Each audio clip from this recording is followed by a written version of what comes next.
There's a storm coming. You sound like you're looking forward to it. I'm adaptable.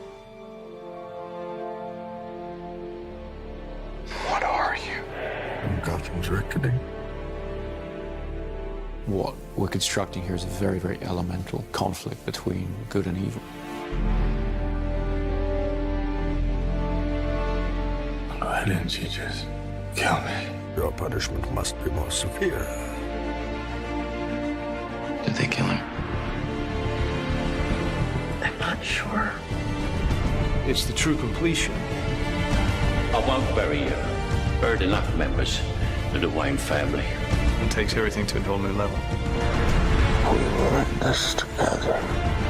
And then you were gone.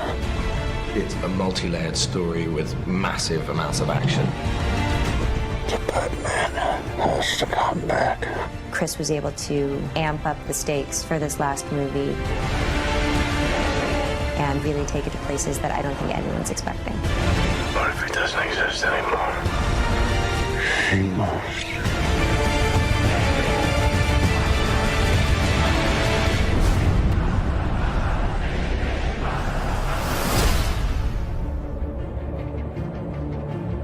At the beginning of The Dark Knight Rises, we find a Bruce Wayne who's been damaged by his experiences as Batman. You are as precious to me as you were to your own mother and father. I swore to them that I would protect you, and I haven't. How much longer can he allow this pain to control what he does with his life? Alfred feels that it's his duty to help him find a way to put it behind him. You're not Batman anymore. It's about 8 years that Batman has been missing. And we've gotten to see what Gotham has become. Everything seems fine on the surface, but it's all built on this lie. I am the main sort of facilitator of that. It's a secret, I think, that's eaten away at him. So The Dark Knight Rises is about how that affects Gotham and how things begin to get worse once again. And now it's Bruce having to deal with a new threat to the city and to himself. The choice has to be made. Is Batman going to return? It's the true test of a hero.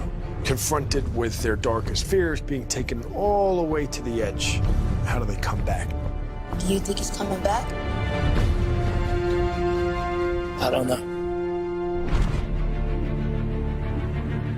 In The Dark Knight Rises, we have an incredible ensemble that we've put together. I remember seeing Christian in the makeup chair. There was a 3-year-old in me that was like, that's Batman. It never stops giving me goosebumps. I'm standing in the suit where you walk down the steps and everyone just stops. I really wanted to see Batman meet his match. There's a new kid in town. This is the first time that Batman has come across anybody who is superior physically. Mr. Wayne. Wayne's not ready to be reasoned with. When Gotham is ashes, you have my permission to die. Some people want to watch the world burn, but Wayne's come to pull the pin on the grenade.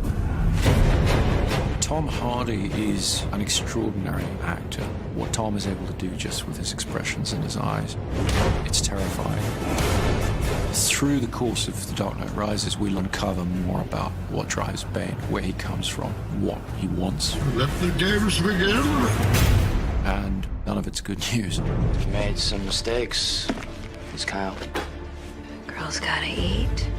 Selina Kyle has her own code of ethics, which sometimes involves doing things that other people might consider questionable. We have to have a way of grounding the character, realizing that the Catwoman could just be this con woman, this grifter, this classic movie femme fatale, really. Some brazen costume for a cat burglar. Yeah? Who are you pretending to be? I think Anne understood right from the first that she was going to have to do almost everything in the film herself. She has to be that character. She took it on in the most extraordinary way. The most important thing is to fit into Chris's Gotham City. My Catwoman has to be Chris Nolan's Catwoman. Don't be shy. When you cleaned up the streets, you cleaned them good. Pretty soon we'll be chasing down overdue library books. My character, John Blake, is a proud police officer. And in the midst of, I think, a lot of cynicism, he remains really idealistic and someone who really believes in what he does. We have a new character played by Marion Cotillard, Miranda Tate, a member of the Wayne Enterprises board, and she's trying to pull him out of his shell and get him back into the world. Don't worry, Master Wayne. Takes a little time to get back in the swing of things. Alfred, as played by Michael Caine, has always been the emotional heart of these movies. You know what Alfred is? He is us in this incredible world. He's not tough like all the others. These conversations used to end with an unusual request. I'm retired. I would say Lucius is the brains. Yes, Mr. Wayne, it does come in black. But he also has grown to have a great fondness for Bruce. Lucius and Alfred. Between the two of them, we try to keep his moral compass pointed in the right direction. And Commissioner Gordon, to some extent, has been left on his own running the police in Gotham. Jim Gordon really is the conscience of Batman, isn't he? What's great with Batman's allies is that they really bring interesting questions that Bruce has to answer in his life.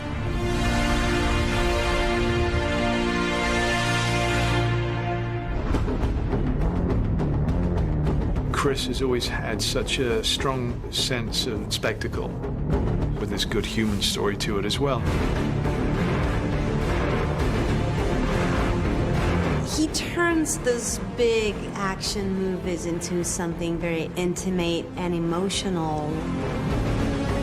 You feel very close to all those people.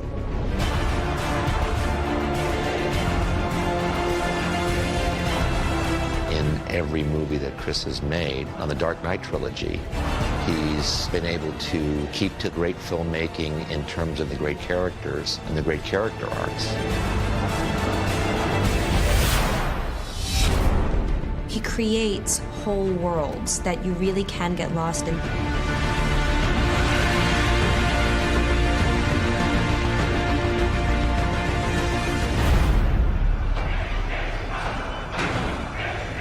What does that mean? Rise. The Dark Knight Rises is certainly the biggest film that I've undertaken, by far. We really looked back to the silent era of motion pictures, when the image was paramount, when all you had was the scope and scale of a location, thousands of extras, that kind of thing. That's the kind of storytelling I was interested in exploring. Dark Knight Rises is about trying to get some of that romantic scale and modernism into it in a sort of epic way. We started the shoot in India, then we moved to the UK. After that, we went to Pittsburgh, Los Angeles, Manhattan. It's been relentless action from start to finish. We've expanded into the largest of genres, the war movie, the disaster film. They add scale, raising the stakes from a place where they were already extremely heightened. We do get a great kick out of doing this action work. To be in Inverness, Scotland, flying with a fuselage in an aircraft and 4 stuntmen hanging off an airplane. With Chris Nolan, as much as we can physically do inside of that lens is where he would like to go. We had them on the outside of the aircraft, shooting through the windows, and it was a big thing to come together. It has this wow factor. We're back at Carlington, which is this large hangar. You okay? Yep. A lot of the film takes place underground, so we've built a Gotham sewer system and we're pumping an enormous amount of water around it. We wanted to fulfill the promise of Batman Begins, which is that Wayne Manor will be rebuilt exactly as it was, but that the Batcave will be expanded and brought forward technologically. My mother warned me about getting into cars with strange men. This isn't a car. One of the biggest creations was the new flying vehicle, the Bat. It's a big insect. It's nearly 30 foot long and 17 foot wide. It needs to travel very fast up roads. It needs to climb up over buildings. Chris Corbould and Chris's designs are just phenomenal. It's a wonderful new gadget. We have a big stadium that we have to blow up. The Pittsburgh Steelers have kindly allowed us their stadium. We had almost 11,000 people turn up for one day's shooting to play fans of the Gotham Rogues. The biggest challenge is just the sheer scale of the operation that's going on. You know, we've got thousands of people in the stands, we've got multiple cameras, IMAX cameras. This is probably going to be one of the biggest, most demanding visual effects sequences in the film.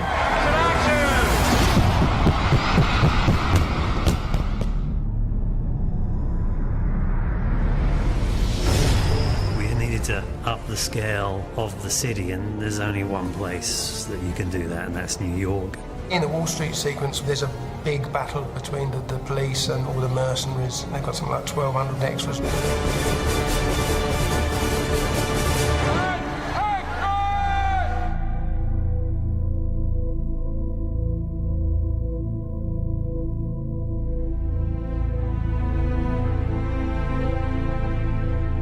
Chris really did want to shoot everything as real as possible, so there's no visual effects enhancing the amount of people that are in that scene. This was 8 months of preparation has gone into what you see here, working with the city, with the departments in order to control this set. Seeing that many bodies in the middle of Wall Street fighting each other, even if it was controlled chaos, it's still kind of like, wow.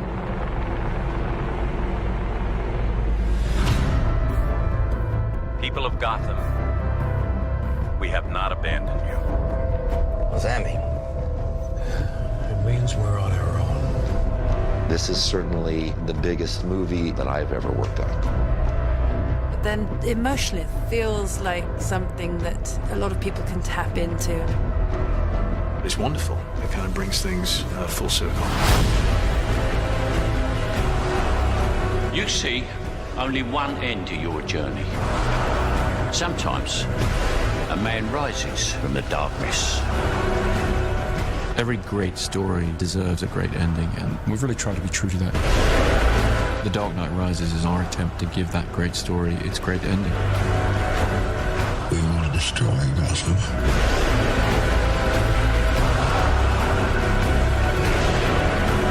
What now? You don't owe these people anymore. You've given them everything.